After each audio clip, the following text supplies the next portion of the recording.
이 통장 쪼개기 누구나 다 아는 거 아니야? 안녕하세요. 초보 유튜버 JJ맘입니다. 시작은 미약하였으나 그 끝은 창대하리라. 요즘 저는 이 말을 제 가슴 깊이 새겨두고 재테크 공부를 시작했는데요. 푼돈을 절약해서 작은 종잣돈을 만들고 그 종잣돈을 가지고 제가 조금씩 재테크 공부를 해가면서 불려가는 모습들, 그 끝엔 어떤 결과가 기다리고 있을지 저 또한 정말 궁금한데요. 저는 이런 상상을 해봅니다. 나중에 나도 건물주가 한번 돼볼까? 막연한 생각 같긴 하는데요. 그 과정을 즐기면서 그 목표에 한 발 더 즐겁게 나아가는 JJ맘이 되고 싶습니다. 여러분도 같이 시작하실 거죠? 같이 도전해보고 싶으신 분들은 구독과 좋아요 부탁드려요. 지난 시간에는 제가 저희 집 변동지출과 고정지출, 또 1년 단위의 지출에 대해서 낱낱이 공개를 해드렸는데요. 그 내용이 궁금하신 분들은 지난 시간의 내용 참고해주세요. 지난 시간에는 제가 항목별로 지출을 줄일 수 있는 방법에 대해서 하나씩 공유해 가자고 말씀을 드렸었는데요. 그 전에 제가 깜빡하고 놓친 게 있었어요. 그건 바로 통장 쪼개기입니다. 여러분 많이들 들어보셨죠? 통장 쪼개기. 어떤 재테크 책이건 어떤 재테크 전문가이건 모두 통장 쪼개기의 중요성에 대해서 강조를 하고 계신데요. 저도 이 통장 쪼개기 꼭 실천해 보셨으면 좋겠습니다. 요즘 제 동생이 제 유튜브 내용을 모니터링을 해주는데요. 오늘은 전화를 와서 언니 오늘은 어떤 내용을 찍을 거야? 라고 물어보더라고요. 그래서 제가 오늘은 통장 쪼개기에 대해서 한번 얘기해 볼까 해. 그랬더니 아니 통장 쪼개기 누구나 다 아는 거 아니야? 그러더라고요. 그래서 제가 너는 하고 있어? 그렇게 물어봤더니 그거 하루 이틀 하다가 재미없어서 못할 것 같은데? 라고 얘기를 하더라고요. 모두들 이렇게 통장 쪼개기의 중요성에 대해서 알고 계신 것 같아요. 하지만 이 중요성을 알고 실천하는 사람과 또 실천하지 않고 그냥 그저 바라보는 사람, 이렇게 또 분류를 할 수 있겠죠. 저는 가계부를 쓰면서 통장 쪼개기를 시작했는데요. 저는 어떻게 쪼개는지 한번 여러분들께 공개하겠습니다. 5개의 통장, 4개의 통장, 3개, 2개 이런 식으로 본인의 처한 상황에 맞추어서 통장의 개수를 정해서 사용하시는 건데요. 보통은 5개의 통장으로 분류하더라고요. 5개의 통장 같은 경우에는 월급이 들어올 수 있는 급여 통장과 또 고정 지출이 나가는 통장, 또 변동 지출이 나가는 생활비 통장, 또 저금 통장, 비상금 통장 이렇게 나눌 수 있고요.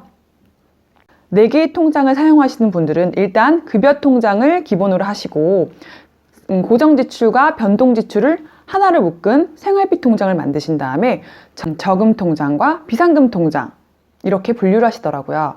3개의 통장을 사용하시는 분들은 마찬가지로 급여 통장을 기본으로 두시고 고정 지출과 변동 지출이 합쳐진 생활비 통장과 또 투자가 가능한 저금 통장 이걸 하나로 묶으시고요. 그런 다음에 비상금 통장을 따로 분류해 두고 사용하시는 분들이 계시더라고요. 그리고 마지막으로 2개의 통장을 사용하시는 분들께서는 일단 마찬가지로 급여 통장이 있고 급의 70%, 80% 이렇게 자기가 설정한 금액만큼의 저금액을 이체한 후 나머지로 사용을 하고 계신 분들도 계셨고요. 이렇게 여러 가지 방법, 자신에게 맞는 방법을 선택해서 통장을 나누는 게 좋은데요. 그래서 저는 통장을 4개로 나누기로 하였습니다. 첫 번째로는 남편의 급여 통장입니다. 저희 같은 경우에는 외벌이기 때문에 급여 통장이 하나예요. 그리고 맞벌이신 분들은 통장을 하나로 합쳐서 사용하시는 게 좋겠죠. 저희 남편의 월급 날은 21일입니다. 그래서 제가 21일을 매일 손꼽아 기다리고 있는데요. 일단 21일에 저희 남편의 급여 통장에 입금이 띵동 하고 되는 순간 저는 그 모든 것들을 단 5분 만에 빵원으로 만들어 놓습니다. 그리고 가끔은 5분 만에 마이너스 40만 원을 만든 적도 있습니다. 자랑은 아니고요. 이렇게 지출을 관리하지 않고 방심하는 순간 마이너스라는 늪에 빠질 수도 있으니 여러분 주의하시기 바랄게요. 이제 본론으로 넘어가서 월급 통장을 0으로 만들고요. 급여 통장에서 고정 지출과 변동 지출의 합한 만큼을 생활비 통장에 입금을 합니다. 보통은 고정 지출과 변동 지출을 분리해서 각각의 생활비로 사용하라고 하시는 분들도 많고요. 그렇게 사용하는 분들도 많고요.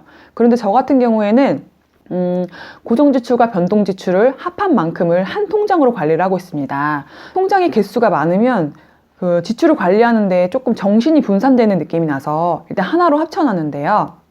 저 같은 경우에는 고정 지출, 뭐 통신비, 교육비, 모임, 용돈, 뭐 보험비, 관리비 이런 고정 지출을 월급날 21일을 기준으로 하여 보통 5일 안에 모든 게 싹 빠져나가게 만들거든요. 그렇게 되면 제가 나머지로 한 달 생활을 하게 되는 겁니다. 요즘에는 빚테크라는 말이 있듯이 빚을 잘 활용하면 좋은 수단이 될 수 있다. 그 이면에는 부작용이 있기 때문에 저 그거를 빨리 갚아야 된다는 그런 불안한 마음이 있어요. 내가 받은 대출 상품들을 나열을 해보고 각 내가 대출을 상환해야 되는 원금부터 이자 또 기간 이런 것들을 다 꼼꼼히 비교를 해봤거든요. 그래서 제가 내린 결론은 주택상환대출의 이자율과 또 마이너스 통장 대출의 이자율이 조금 비슷했습니다. 비슷할 경우에는 갚아야 될 금액이 작은 것을 갚는 게 조금 유리할 것 같아서 저 같은 경우에는 일단 지금처럼 매달 이자와 원금을 동시에 일정 금액을 상환을 하고 추가로 마이너스 통장을 갚도록 결심을 했습니다. 그래서 저는 1년 단위로 지출되는 항목들을 분리하여 예를 들어 자동차세, 명절, 어버이날, 생신 뭐 이런 기타 등등의 1년 단위 지출을 분석해서 그 예산을 측정하고 그 해당하는 예산을 12개월로 나눈 후에 그 해당하는 만큼의 금액을 비상금 통장에 쏙 넣어두기로 했답니다. 비상금 같은 경우에는 월급에 또는 생활비의 2배에서 3배 정도를 갖고 있어야 한다고 전문가들은 말씀하시더라고요. 그런데 저는 사실 마이너스 통장만 믿고 비상금 통장을 따로 만들지는 않았습니다. 그런데 이번에는 그 마이너스 통장을 비상금 통장으로 활용하면서 거기에 차곡차곡 조금씩 저금을 해 나갈 생각입니다. 과연 맞는 방법이 될지 모르겠지만 도전해 보겠습니다. 일단 그리고 나머지 금액을 바로 적금 통장을 만들어서 그곳에 이체를 하려고 합니다. 일단 저의 계획은 이러한데요. 잘 지켜지면 좋겠습니다. 무엇인가 딱 정해져 있는 정답은 없는 것 같습니다. 자신의 상황을 잘 파악해서 통장을 5개로 할지 4개로 할지 3개로 할지를 결정하시고 5개로 만들었는데 이 통장 하나는 불필요하겠구나 해서 개수를 줄일 수도 있고 또 통장을 3개로 만들었다가 이 부분에선 하나를 쪼개주는 게 좋겠다 해서 4개로 쪼갤 수도 있고 이렇게 차츰차츰 나만의 방법을 찾아가는 게 중요할 거라고 생각합니다. 일단 이렇게 당당하게 저의 포부를 여러분 앞에서 밝혔는데요. 이것들을 실천하기 위해 최선을 다해 보겠습니다. 혹시 이게 귀찮아서 또는 그렇게 해서 얼마나 모으겠어? 줄여지겠어? 라고 생각하고 계신 분들이 분명히 계실 텐데요. 일단 제가 먼저 도전하겠습니다. 꼭 성공하겠습니다. 기대해 주세요.